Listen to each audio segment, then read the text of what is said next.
si Kolek mungkin. Allahu Akbar! Benar! Bangun! Itu pintunya bisa kebuka! Emang kayak gitu ada pintu, ngerti kunci pintu kau?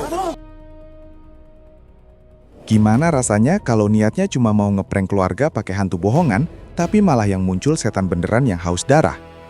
Halo semua, balik lagi di channel Ceritain Film.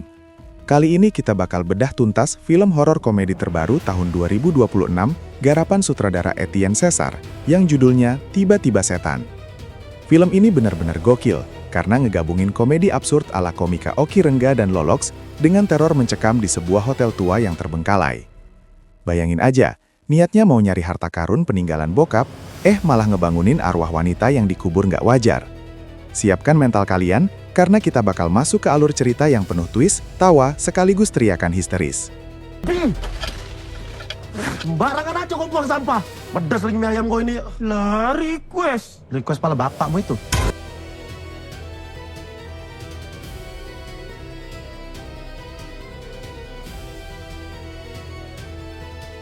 Cerita dimulai dengan memperkenalkan dua kakak beradik yang diperankan oleh Tanta Ginting dan Lolox.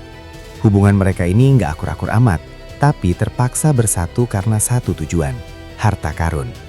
Mereka dapat informasi kalau almarhum ayah mereka yang misterius nyimpen harta rahasia di sebuah hotel tua yang sudah lama tutup dan terbengkalai. Lokasi hotel ini benar-benar terpencil, dikelilingi hutan dan auranya tuh udah nggak enak banget sejak pertama kali mereka sampai di gerbang depan. Visual hotelnya digambarkan sangat gotik, penuh lumut dan interior yang berdebu tebal, menandakan bangunan ini menyimpan banyak rahasia kelam dari masa lalu. Kita berdoa dulu lah. Kita ini hantu. Kalau berdoa ya terbakarlah kita, Pau. Sesampainya di hotel, mereka nggak cuma berdua. Ternyata ada anggota keluarga lain yang juga ikut campur dalam urusan warisan ini, termasuk karakter yang diperankan oleh Naura Hakim. Konflik keluarga pun pecah. Debat kusir soal siapa yang paling berhak atas harta itu bikin suasana makin panas. Disinilah ide konyol muncul. Tanta Ginting dan Lolox ngerasa kalau keluarga mereka ini susah dibilangin. Jadi mereka mutusin buat pakai cara ekstrim, nakut-nakutin anggota keluarga yang lain supaya mereka kabur, dan harta karun itu jadi milik mereka berdua sepenuhnya. Sama kolektor barang asing, ya. Ingat ya, kita kemari cuma buat satu hal. Tapi kamu yakin nggak mereka semua nggak ada yang tahu? Untuk melancarkan rencana jahat tapi kocak ini, mereka akhirnya menyewa seorang penjaga hotel lokal yang diperankan oleh Oki Rengga. Tugas Oki gampang banget, dia cuma disuruh pakai kostum hantu yang menyeramkan dan nakut-nakutin anggota keluarga yang lagi nyari harta di dalam hotel. Strategi ini mereka susun dengan sangat rapi, mulai dari jadwal kapan hantu itu muncul, sampai ke titik-titik mana saja efek suara bakal diledakkan. Mereka yakin banget kalau rencana ini bakal berhasil tanpa ada hambatan berarti.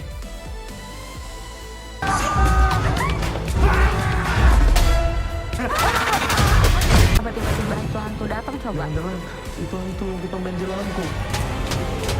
Gila. Aksi dimulai.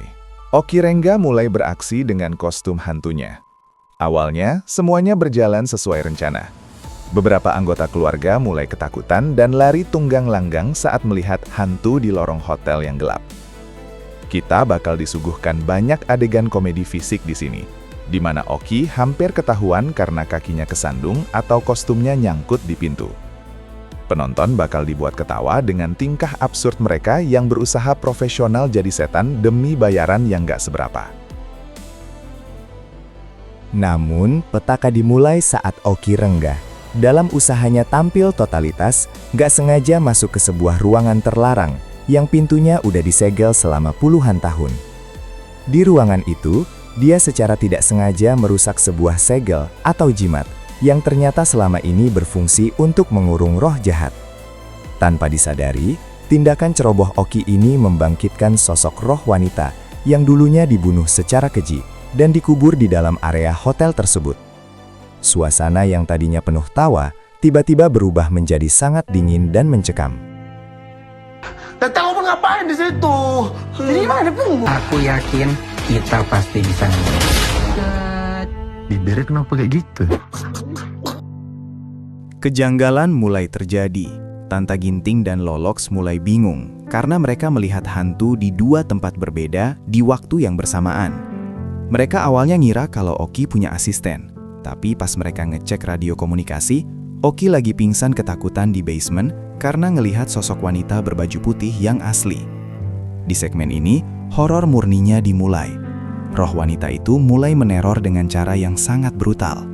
Jumpscare yang disajikan Etienne Cesar di sini bukan sekadar ngagetin, tapi benar-benar bikin bulu kuduk merinding karena melibatkan perubahan bentuk fisik hantu yang mengerikan.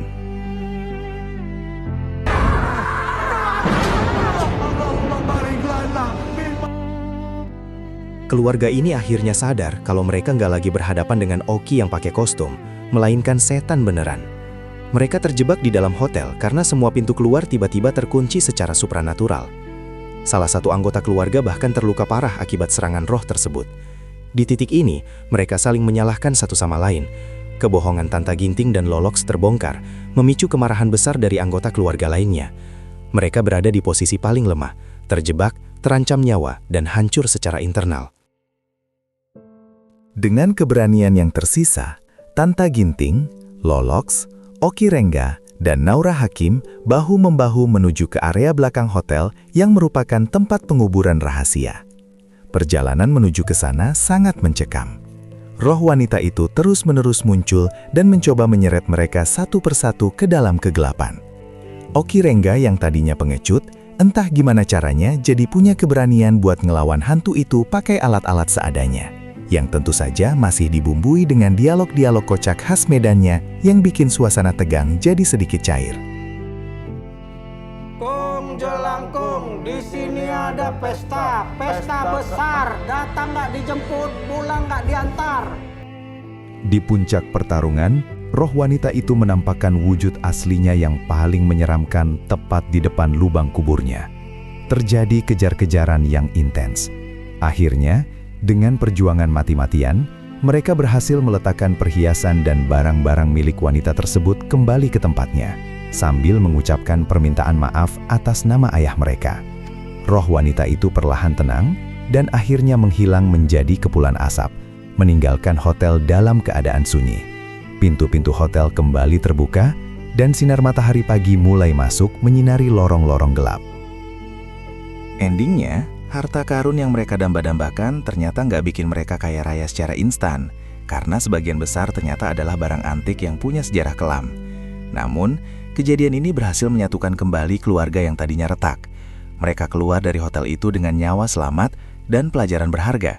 Jangan pernah main-main dengan dunia gaib, apalagi cuma buat nipu keluarga sendiri.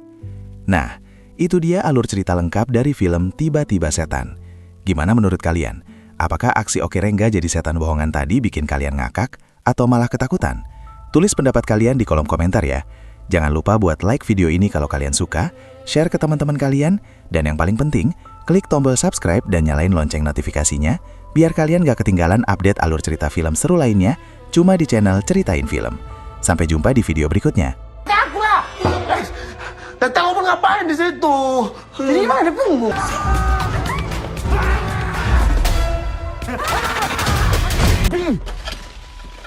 Sembarangan aja kau buang sampah. Walaupun bila nak bawa pendek kau ini, takut dia bertawa.